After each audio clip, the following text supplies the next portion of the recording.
Assalaamu calaykum kusoo dhawaada Nimco Beauty Lifestyle.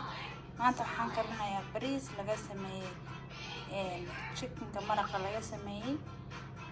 Halka taa ujeeda xawaajiyaan ku haystaa, kamasal caleen baan ku haystaa, toon iyo green pepper. Halka waxaan ku haystaa chicken aan hilibka kasoo fiiqay, maraq basaan ka rabaa. marka insha Allah ila daawada sidaan aan maxaa la dhihi jiraa aan ugu daaya hadda biyaan halkan kusoo hadda maraqaani diyaar waaye. waan ka miirayaa markaan soo miiro aan isku soo laabanaynaa. waa diyaar oo ujeediin. haddana wax yaroo saliidaan ku dhibcisanaynaa. basasha waxa ku haysanaa waa maraqii aan chickenka ka sameeyay, bariiska 2 koob oo soo dhaqay. hadda waxaan ku daranaa qolfo hey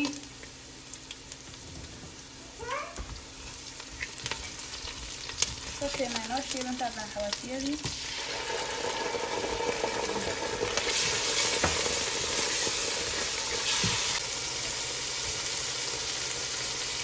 hadda khudaar waxaan ku daray xawaajiyadii.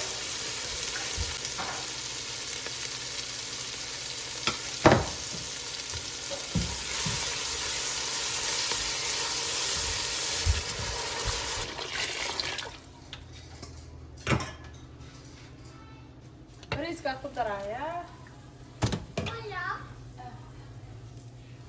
bariiska waa soo dhaqay.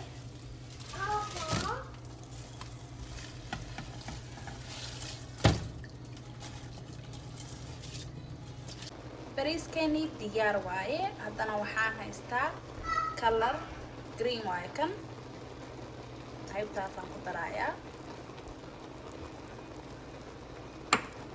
halkan waxaa ku haystaa red, halkan sidaasaan ku darayaa masha Allah. halka ku haystaa bahalka la dhaho sabiib, saasaan ku darayaa.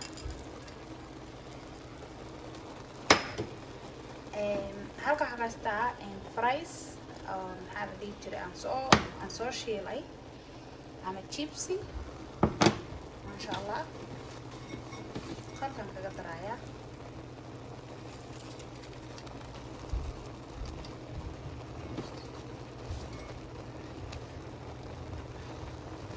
masha Allah waa ujeedin bariiskeena si diyaar u yahay.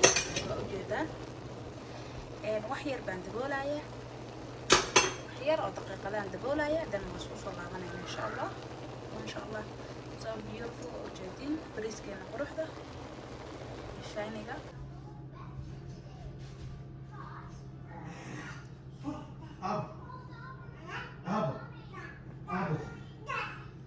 Legati? Ya? Legati?